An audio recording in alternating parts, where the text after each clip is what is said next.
오늘 하나님 말씀은 출애굽기 13장 20절에서 22절 제가 대표로 읽겠습니다. 그들이 숫곳을 떠나서 광야 끝 에담의 장막을 지니 여호와께서 그들 앞에서 가시며 낮에는 구름 기둥으로 그들의 길을 인도하시고 밤에는 불 기둥을 그들에게 비추사 낮이나 밤이나 지내가게 하시니 낮에는 구름 기둥 밤에는 불 기둥이 백성 앞에서 떠나지 아니하니라. 아멘. 아멘.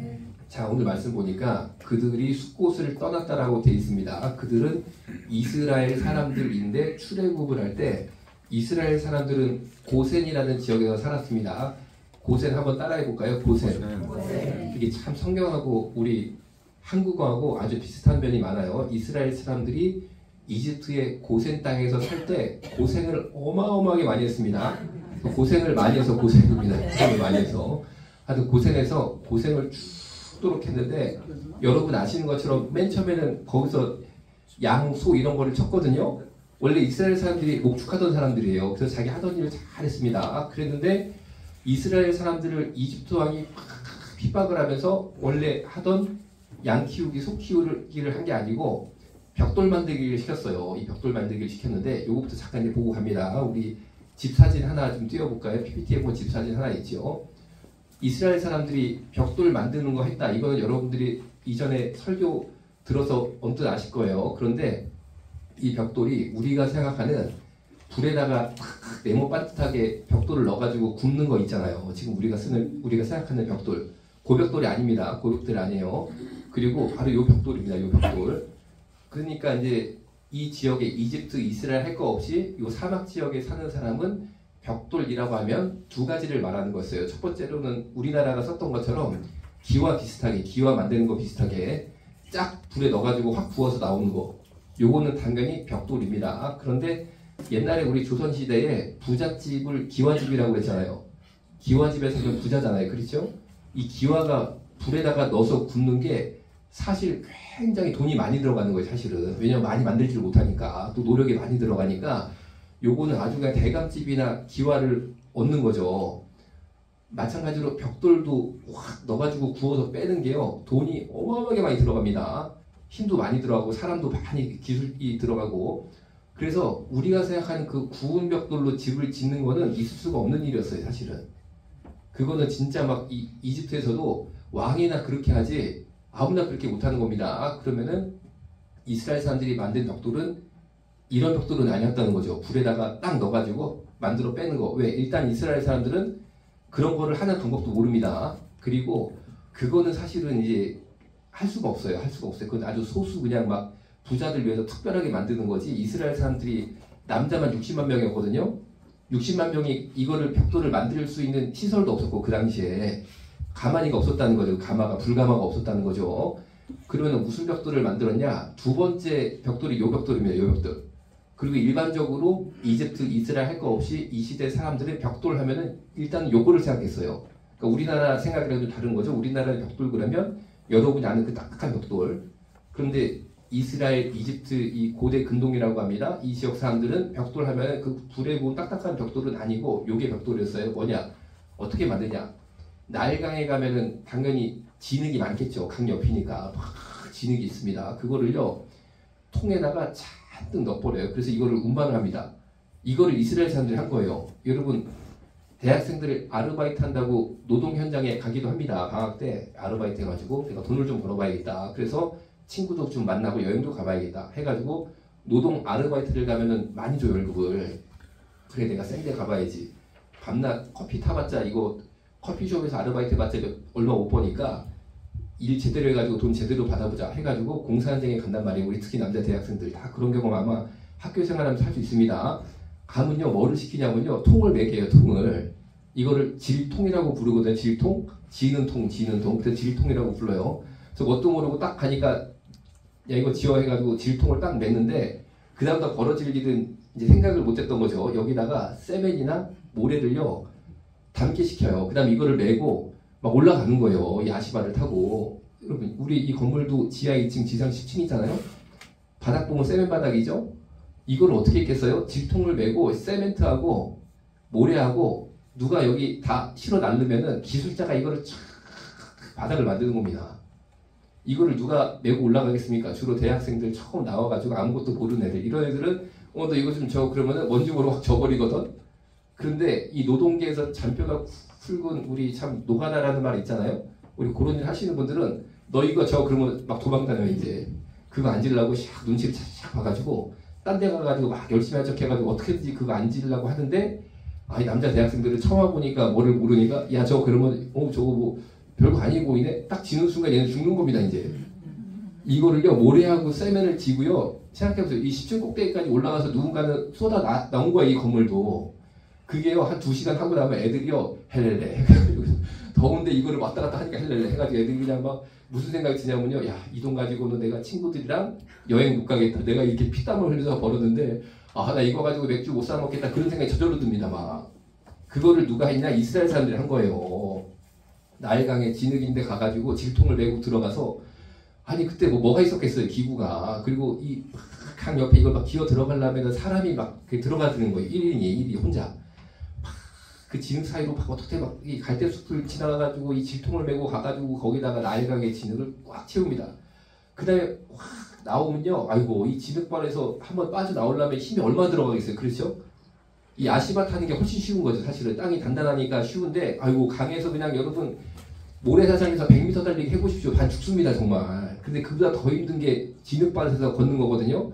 질통에다 이거를 꽉 메고 이스라엘 사람들이 그냥 그 뭐 땅개란 말 있잖아요. 우리 육군들을 그렇게 말하지 않습니까? 그런 식으로 확 들어가가지고 매일 이거를 꽉 채운 다음에 또 이거를 그냥 막 그 힘든 진흙발에서 그냥 빠져나와야 됩니다. 빠져나오면요. 그 다음 어떻게 하느냐. 이거를 네모 반듯하게 만들어요. 이렇게 틀이 있어요. 틀이. 붕어빵처럼 벽돌 만드는 틀이 있습니다. 거기다가 딱딱 넣으면은 네모나게 만들어지면 어떻게 되느냐. 가만히 햇빛에 말리면 자기 혼자 굳습니다. 우리 진흙 굳는 것처럼 그렇게 돼요. 고벽돌이 이스라엘 사람들이 만들었던 벽돌입니다. 남자만 60만 명이니까 아이고 이 60만 명이요 그냥 나일강 여기저기 매일 들어가가지고 당연히 여자들도 했습니다. 60만 명보다 훨씬 많은 사람이 했다는 거예요. 막 들어가서 하루 종일 얼마나 더워요 여기가. 이게 낮에 50도입니다. 50도 50도 그냥 더운데 그냥 질통 메고 들어가가지고 그냥 거기다가 진흙을 담아가지고 네모 반듯하게 만들어 놓으면은 이 진흙이 되는데 이 진흙이 여러분 진흙으로 장난감 만들어 보셨죠? 어릴 때? 금방 부서지잖아요. 그런데 집이 이집트에서 정말로 저런 식으로 지은 집이 아직까지 살아남아 있거든요. 어떻게 저게 가능하냐면요. 틀을 네모 반듯하게 만들 때 짚을 같이 집어넣어요. 짚을. 그러면 짚이 이 찰흙이랑 붙으면요. 확 붙어버리잖아요. 이렇게 단단하게. 뼈대 역할을 합니다. 이게 이 섬유질이라 이게 확 붙어버리는 성격이 있잖아요. 그래가지고 집을 같이 틀에다 넣고 돌로 네모 반듯하게 만들어서 그냥 햇볕에 자연 건조. 그러니까 이집트, 이스라엘이 이렇게 더운 거예요. 그냥 확 말라버리고 비가 안 오니까 이게 짝짝 나오는 거예요. 비가 안 오니까. 그러니까 여러분 예수님이 이런 데서 태어나시고 사셨다는 게 한마디로 고생 엄청나게 하신 겁니다. 고생 엄청나게 하신 거예요. 그래가지고 네모 반듯하게 이게 탁 굳어진단 말이에요. 그 다음에 저렇게 착착착 집을 쌓아요. 그러니까 우리가 생각하는 벽돌집이 아닌 거죠. 딱 모양을 봐도. 그런데 얼마나 저 땅이 비가 안 오는지 비가 많이 오면 진흙이 당연히 허물어지겠죠? 비가 얼마나 안 오는지 아직까지도 그때 만든 집이 저렇게 서 있습니다. 그대로. 그러니까 살기 되게 안 좋은데 저기가. 우리 한국 사람들은요. 웬만하면 못 삽니다. 이런데. 그런데 예수님이 우리를 사랑하셔서 저런 땅에 오셔서 실제로 예수님이 사셨던 집도 저런 형태로 되어 있을 거라고 생각을 해요. 햇빛에 자연 건조시킨 벽돌을 착착착 쌓아가지고 진흙집에서 사셨다는 거죠. 쉽게 말하면 만왕의 왕 예수님께서 하나님이신데 우리를 너무 사랑하셔서 기와집에서 사신 것도 아니고 저렇게 진흙으로 만든 집에서 사신 겁니다. 사실 우리 사랑해서. 예수님의 사랑의 뜻이 저런 건축에도 다 남아있는 거죠. 자, 우리 본문으로 가봅니다. 그래서 이스라엘 사람들이 저런 고된 일을 하는데 드디어 출애굽을 하게 됐습니다. 출애굽을 하게 됐어요. 출애굽을 하게 됐는데 그들이 숫곳을 떠나서 숫곳은 무슨 뜻이냐면은 한국말로 번역하면 텐트촌이라고 생각하시면 됩니다. 텐트촌. 남양주, 성남, 분당 그런 것처럼 지역 이름이 아닙니다. 이 숫곳은 텐트촌이란 뜻이에요. 장막들 이런 뜻입니다. 한국말로 하면은 장막들, 영어로 하면 텐트촌 그런 거예요. 원래 고생 많이 해서 고생에 살았다고 말씀을 드렸죠. 벽돌 만들면서. 그래서 야 우리 탈출 하나님의 큰 은혜로 우리 드디어 여기서 나간다 해가지고 탁 나와가지고 일단 잠을 자야 되잖아요. 일단 한참 나온 다음에 잠을 자야 되잖아요. 그래가지고 텐트촌을 만든 거예요. 이렇게 쫙 벌판에다가 이스라엘 사람들이 텐트촌을 쫙 만들어서 이스라엘 사람들이 있었던 텐트촌이란 뜻에서 자기들 이름에는 텐트촌 해가지고 그게 숫곳입니다. 숫곳에서 잠을 딱 자는데 그 다음에 거기가 끝이 아니잖아요. 약속의 땅으로 가야 되잖아요. 가나안으로. 그래서 야 텐트 걷고 이동하자. 그게 바로 그들이 숫곳을 떠나서 광야 끝 에담의 장막을 치니 이렇게 되는 겁니다. 그래서 이동을 하게 됩니다. 그때 어떤 일이 있었냐? 뒤에 보니까 이렇게 돼 있죠. 여호와께서 그들 앞에서 가시며 여호와께서 그들 앞에서 가셨다. 이건 무슨 말이냐면은 이스라엘 사람들이 갈 방향을 알려주셨다는 겁니다. 그거만 따라가면 되는 거예요. 하나님만 따라가면 되는 거예요. 우리도 우리 인생이 하나님만 따라가면 될 줄로 믿습니다. 그리고 하나님께서 선명하게 인도하여 주실 줄로 믿습니다.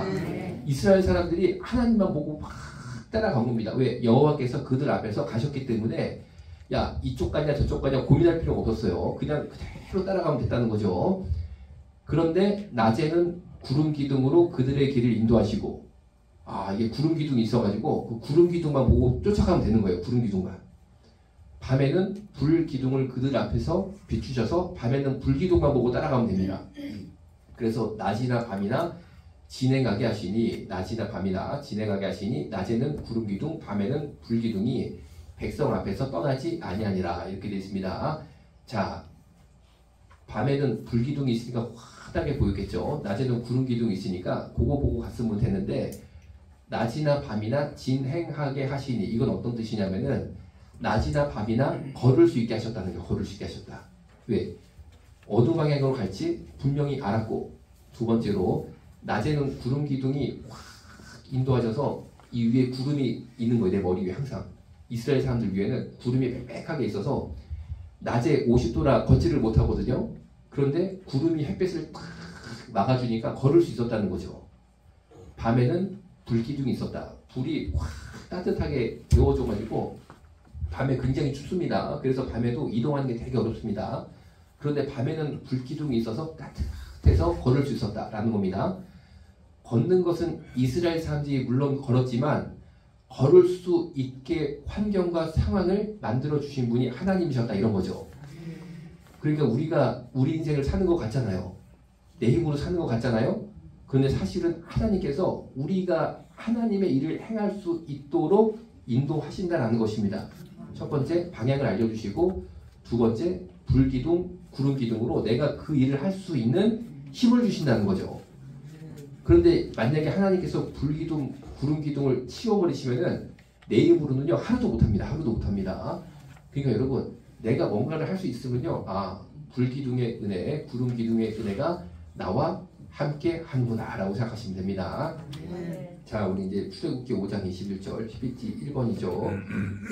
이렇게 되어 있습니다. 그들에게 이르되 너희가 우리를 바로의 눈과 그의 신하의 눈에 미운 것이 되게 하고 그들의 손에 칼을 주어 우리를 죽이게 하는도다. 여호와는 너희를 살피시고 판단하시기를 원하노라. 자 오늘 말씀을 보니까 뭔가 이렇게 원망하는 얘기죠. 원망하는 얘기. 그런데 이 말씀의 배경이 어떤 것이냐면은 모세가 파라오를 만나서 이집트 왕을 만나서 이스라엘 백성들이 예배드리러 나가야 된다. 드디어 이제 나가야 된다. 우리를 보내달라 라고 요청을 합니다. 그러니까 파라오가 그 말을 듣고 보내줄 파라오가 아니잖아요. 그래서 어떡하냐면은 야 이스라엘 사람들이 노동이 약한가 보다. 너무 편한가 보다. 고생을 좀 더 너희들은 해봐야겠다 해서 벌을 주는데 어떤 벌을 주냐면은 짚을 안 주는 거예요. 짚을. 원래 짚은 이집트 사람들이 줬거든요. 그런데 짚을 안 주고 이스라엘 사람들이 알아서 짚을 구해라 이렇게 합니다. 대신에 벽돌 만드는 양은 똑같이 만들어라. 그러니까 이스라엘 사람들은 막 질통 메고 나일강 진흙구덩이에 들어가가지고 이걸 힘들게 푸는 것도 힘든데 이제는요 집까지 구하러 다녀야 되는 거예요. 여기저기 다니는 거예요. 그런데 집을 어디서 구하겠습니까? 막 그냥 막 나무 그루터기 같은 거 빼가지고 이 뿌리 같은 거 있잖아요. 그런 거 막 구하고 막 고생을 시간을 더 많이 쓰게 된 거죠. 그러니까 사실 고생을 더 하게 됐습니다. 그렇게 되니까 벽돌 수를 못 맞추게 되는 거예요. 자꾸만. 원래 100만 개 만들어야 되면 100만 개를 못 만드는 거예요. 그럼 어떻게 되느냐? 오늘 말씀이 그때 얘기죠. 그들에게 이르되 너희가 우리를 바로의 눈과 그의 신하의 눈에 미운 것이 되게 하고 그들의 손에 칼을 주어 우리를 죽이게 하는도다. 여호와는 너희를 살피시고 판단하시기를 원하노라. 이 말씀만 보면은 그래가지고 이집트 사람들이 벽돌 수를 이스라엘 사람들이 맞추지를 못하니까 막 죽였나 보다. 이렇게 생각할 수 있죠? 그런데 실제로 죽이지 않았습니다. 죽이지 않았습니다. 지금 이 표현은 상당히 과장된 표현이에요. 과장된 표현. 어떻게 했냐면은 당시에 이렇게 했다고 해요. 이집트 관리가 있습니다. 이집트 관리. 그 밑에 누가 있느냐? 이스라엘 감독자가 있습니다. 이스라엘 감독자. 이스라엘 감독자가 이스라엘 노동자들을 관리 감독합니다. 그러니까 이집트 나름대로 합리적인 게 있었어요. 왜냐하면 이집트 사람이 이스라엘 사람들을 직접 관리하는 게 아니고 이스라엘 사람들을 세워서 이스라엘 사람들을 관리하게 만들었어요. 이집트 관리들은 누구를 관리하느냐? 이집트 관리들은 이스라엘 감독자만 관리합니다. 그런데 수량대로 못 만들었어요. 그럼 누가 벌을 받느냐? 노동자들이 벌을 받지 않았어요. 노동자들은 가만히 뒀습니다. 그냥. 그러면은 누구를 징계를 했느냐? 감독자.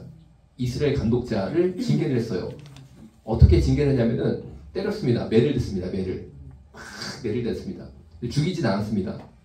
이스라엘 사람들도 사실은 어떻게 보면 이집트인들이 이스라엘 사람들이 막 죽어버리면 자기들이 손해잖아요. 일을 해야 되니까. 그래서 나름대로 합리적으로 관리를 했다는 거죠. 이렇게. 그런데 결국에 모세가 파라오 왕에게 가서 이제 우리가 예배드려야 되니까 이집트를 나가게 허락해 주세요 라고 하니까 파라오 왕이 화가 나서 야 이제부터 집 주지 마라 하니까 이스라엘 사람들이 집까지 구하러 다니다 보니까 벽돌을 개수를 못 맞춥니다. 그러니까 매를 맞았는데 누가 맞았냐? 감독자들이 맞았어요. 감독자들이. 죽진 않았습니다. 감독자들한테는 매일 맞는 거예요. 막 맨날 못 맞추니까. 그런데 이 감독자들이 매를 맞다 보니까 화가 나가지고 모세한테 가서 이렇게 오늘 출애굽기 5장 21절 이 얘기를 한 거죠. 너희가 우리를 바로의 눈과 그의 신하의 눈에 미운 것이 되게 하고 그들의 손에 칼을 주어 우리를 죽이게 하는도다.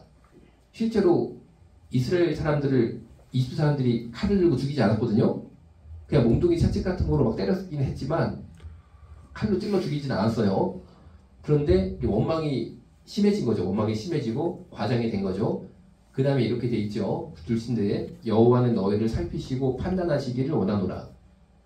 사실 과장된 원망을 하면서 하나님께서 모세를 살피시고 판단하셔야 된다. 하나님께서 모세를 벌 주셔야 된다. 너 때문에 우리가 이렇게 됐으니까 너 벌 받아야 된다. 이런 표현입니다. 자, 이런 걸 뭐라고 그러냐? 상당히 거짓말이 많이 들어간 거죠. 그리고 사실은 하나님의 사람, 하나님의 역사를 결과적으로는 회방하는 거죠. 사실 이 모든 일을 하나님이 하시는 거예요. 하나님이 하시는 건데 당장 조금 어려움이 생기니까 이제는 막 출애굽이 뭐가 없는 거예요. 막 출애굽이 뭐가 없고 막 과장을 하는 거죠. 사실을 매맞은 게 다거든요. 그리고 감독자만 매맞았지 내 뒤에서 일하는 이 사람들은 아무 이상 없었어요. 그런데 야, 너 때문에 막 이집트 사람들이 칼로 나를 찔러 죽이지 않냐? 죽지도 않았으면서 칼로 나 찔러 죽이지 않냐? 너는 하나님께 벌을 받아야 돼. 이렇게 막 이게 신앙적인 표현으로 모세를 저주를 합니다. 자, 얘기가 좀 길었는데 정리해서 말씀드리는 거예요. 여러분이 하나님을 만나고 하나님의 은혜로 살아가는 줄 믿으시기 바랍니다. 그런데 하나님의 말씀이 우리 삶 가운데 이루어지면서 약간의 고난이 있을 수 있다는 겁니다. 약간의 어려움이 있을 수 있다는 겁니다. 그런데 절대 죽지는 않습니다. 절대 하나님이 우리 죽게 놔두지 않으세요. 그런데 그 신앙의 순종에 따른 약간의 곤란과 어려움이 왔을 때 우리가 막 원망을 심하게 한다는 거죠. 야, 하나님은 나를 죽이려고 하시네. 야, 하나님 나를 죽이시는 분이네. 야, 막 이제 그런 이 과도한 원망.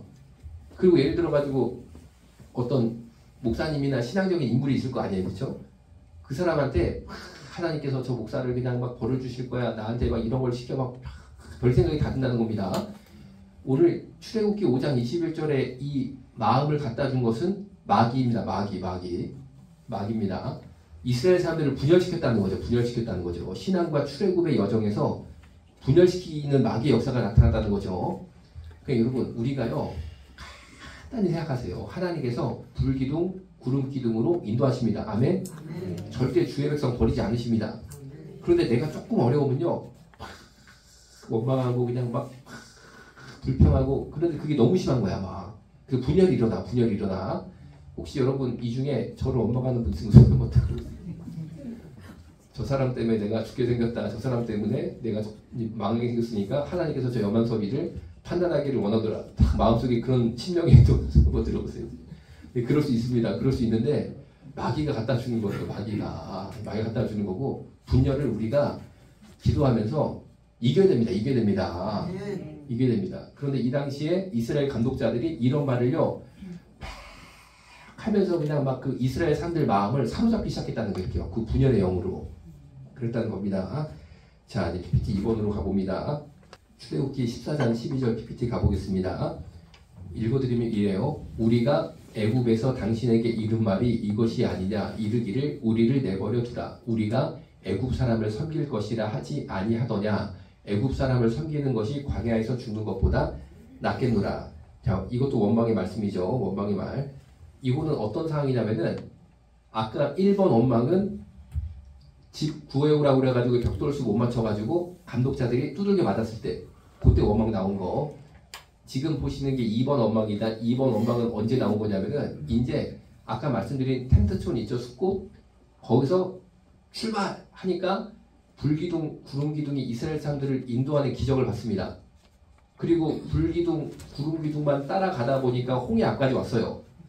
홍해 앞에 와서 다시 한번 이제 탁 하나님의 역사를 기다리고 있는데 여러분 잘 아시는 것처럼 이집트 군대가 갑자기 막 들이닥치기 시작하는 거예요. 공격을 하는 거예요. 그때 나온 2번 원망.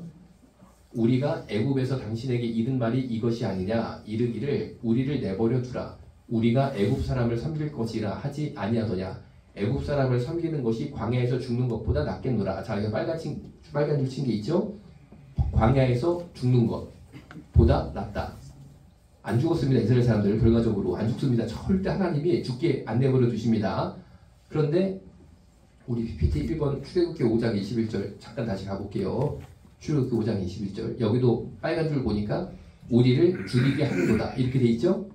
1번 원망하고 2번 원망하고 상당히 유사점이 많은데 첫 번째가 죽는단 말을 자꾸 합니다. 죽는다. 죽겠다. 죽을 것이다. 죽는다. 여러분 중에 혹시 내가 요새 말을 하는데 아 죽겠네.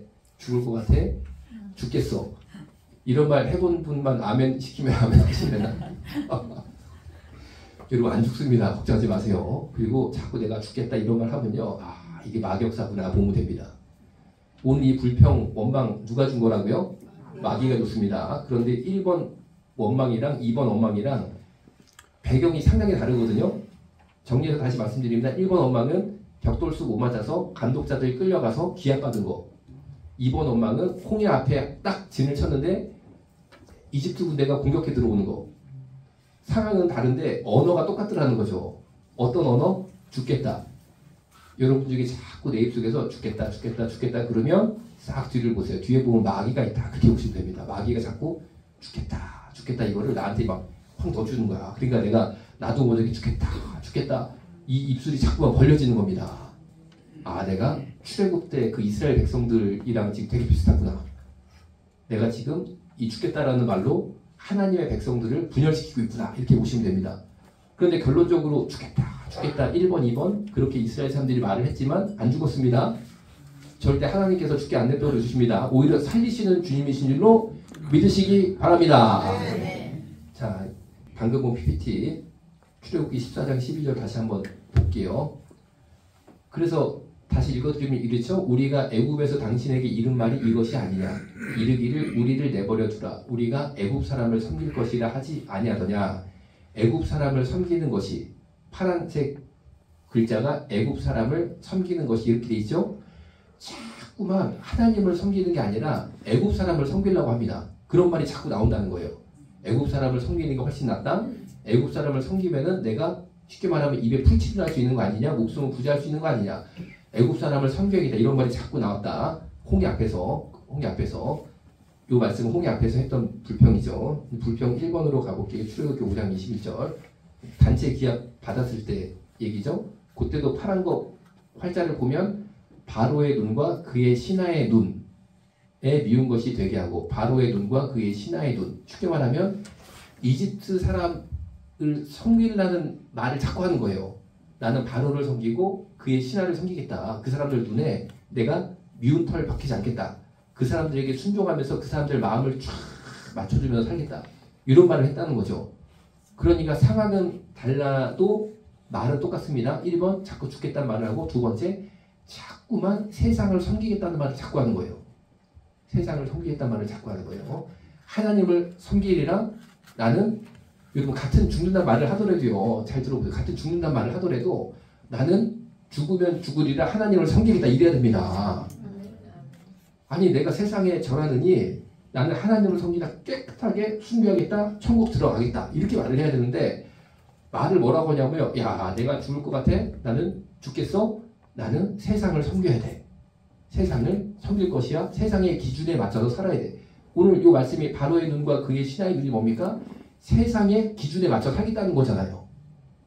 자꾸 이제 그런 입술이 벌어지는 거예요. 그런 입술이. 요거 실제로 제가 들은 얘기는 제가 그분 비판하는 거 아닙니다. 아니 이분이요, 이제 판사야 판사. 그러니까 사모님은 판사의 아내죠. 이 사이에서 이제 독생녀가 나왔어. 외동딸. 그랬는데 시집갈 때가 됐습니다. 시집갈 때가 돼서 이 딸이요, 누구하고 만났는데 교회에서 아주 신앙 좋은 남학생이랑 만나가지고 결혼을 막 이제 생각을 하는 거예요. 그래가지고 인사를 시키러 집에 딱 왔습니다. 아주 이 친구가 신앙도 좋고 아주 성실해서 내가 참 요 남학생이랑 내가 한번 결혼을 해봐야겠습니다. 이런 얘기를 한 거죠. 그런데 어머니가 발끈해가지고 그러더래요. 야, 너 있잖아. 판사, 검사랑 결혼해야 돼. 너 지금까지 내가 하나님이나 먹여 살린 줄 알아? 판사 남편이나 먹여 살 걸 이러시더래. 진짜로.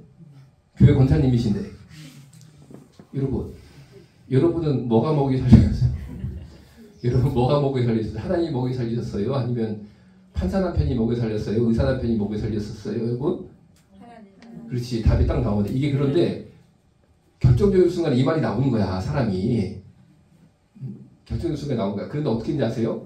그 집딸이 그 총각이랑 결국 결혼을 하더라고요. 보니까.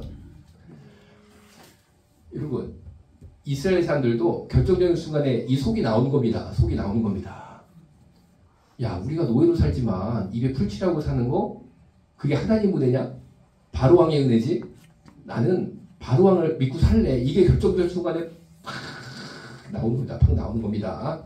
자, 마지막 PPT 출애굽기 6장 9절 볼게요. 그러면 이스라엘 사람들이 왜 이렇게 그냥, 이것도 이제 사탄 마귀가 이렇게 시키는 거예요. 내가 사실 하나님을 믿는다고 하지만 하나님이 내 인생을 인도하신다라고 말은 하지만 마음속에는 사실은 결정적인 순간에는 하나님 인도하시는 거냐, 내 예금 통장에 들어있는 돈이 나를 인도하는 거지, 혹은 내 직업이 나를 인도하는 거지, 내 직장이 나를 인도하는 거지, 그게 있다는 거죠. 바로왕을 사실은 내가 의지하고 사는 거지. 사실은 하나님 의지하는 게 아니고. 그렇게 딱 있는데 이 성경이요 참 기가 막힙니다. 만약에 여기서 설교가 끝나면 야, 이스라엘 사람들은 참 나쁘네, 이거를 우리가 신앙적으로 이런 거를 극복해 봐야겠네, 내가 한번 쉽게 말하면 영적으로 파이팅을 해봐야겠네, 이렇게 마칠 수 있거든요. 근데 성경은 이 모든 것에 대해서 이렇게 해석을 하세요. 출애굽기 6장 9절입니다. 모세가 이와 같이 이스라엘 자손에게 전하나 그들이 마음의 상함과 가혹한 노역으로 말미암아 모세의 말을 듣지 아니하였더라. 따라해 보겠습니다. 마음의 상함과 가혹한 노역. 요것 때문에 이스라엘 사람들이 이렇게 죽겠다라고 불평하고 우리는 바로왕을 믿고 살겠다, 하나님을 믿는 게 아니고, 이런 말을 자꾸 했다라고 성경은 해석을 합니다. 이스라엘 사람들이 마음의 상함과 가혹한 노역으로 말미암아 하나님의 말씀을 듣지 않았다, 이렇게 성경은 기록을 한 거예요. 자, 이제 핵심으로 들어갑니다. 그러면은 이스라엘 사람들의 당시 상태가 무엇이냐? 마음의 상함과 가혹한 노역으로 하나님을 왕으로 섬길 수 없는 상태였다는 거죠. 하나님의 역사에 들어갈 수 없는 상태였다는 거죠. 그냥 이 사람들은 두들겨 맞으면서도 바로왕 비유 맞추면서 노예로 사는 거를 자의적으로 선택할 수밖에 없는 상태. 그 원인이 뭐냐? 마음의 상함과 가혹한 노역으로 말미암아 그렇게 됐다는 거죠. 요새 말로 하면 구루밍이 됐다는 거예요. 구루밍이. 도무지 하나님의 백성으로 빠져나올 수 없는 상태, 하나님의 백성으로 살 수 없는 상태였다는 거죠. 하나님을 받아들일 수조차 없는 상태. 모세의 말을 듣지 아니하였다. 하나님의 말씀을 믿지 아니하였다. 하나님의 말씀을 믿고 따라갈 수 없는 상태였는데 하나님께서 주권적으로 구원하셨다는 겁니다. 아멘? 요게 중요한 거예요. 요게 중요한 거예요. 우리로 다시 적용합니다. 만약에 제가 아까 고개에서 설교가 끝났으면 그래, 내가 세상 의지하는 이 마음을 싹 버리고 하나님이 믿고 살아야지 막 이렇게 이제 받아들일 수 있는데, 성경은 어떻게 말씀하냐면 내가 마음의 상황과 가혹했던 내 인생으로 말미암아 나는 하나님의 말씀을 듣고 받아들일 수조차 없는 상태라는 거예요. 그럼 내가 여기서 어떻게 벗어나느냐? 내 신앙적 결단으로 벗어날 수 있는 게 아니라는 거죠. 아니라는 거라니까요. 그럼 어떻게 벗어나느냐? 하나님의 주권적인 은혜로 나를 구원해 주신다는 겁니다. 이스라엘 백성들이 마음에 조금도 신앙적인 결단이 없었다니까요. 그런데 하나님이 주권적으로 빼내신 것 뿐이에요. 이거를 통해 뭘 알 수 있느냐? 나의 마음의 완악함과 상관없이 내 안에 하나님의 일을 이루시는 하나님의 능력을 말하고 있는 겁니다. 이 본문이. 아멘? 여러분 중에 나 왜 이렇게 살지? 난 이게 왜 안 바뀌지? 걱정할 필요가 없습니다. 이 능력이 여러분에게 향한 줄로 믿습니다. 아멘. 틀림없이 하나님께서 내 마음의 완악함과 마음의 상함과 가혹한 나의 그간 인생으로 말미암아 내가 하나님을 바랄 수조차 없지만 하나님께서는 능력의 손을 펼쳐서 주권적으로 나를 가나안 땅 약속의 땅으로 인도해 주실 줄로 믿습니다. 기도하겠습니다. 살아계신 아버지 하나님, 이스라엘 사람들은 구원받을 마음의 상태가 전혀 못했지만 하나님의 말씀을 들을 귀가 전혀 없었지만 하나님의 오직 능력 권세로 가나안 땅 약속의 땅으로 이끌어 주신 것을 우리가 성경을 통해 배웠습니다. 그 역사가 우리 가운데도 나타나게 하여 주옵소서. 예수님의 이름으로 기도드렸습니다. 아멘.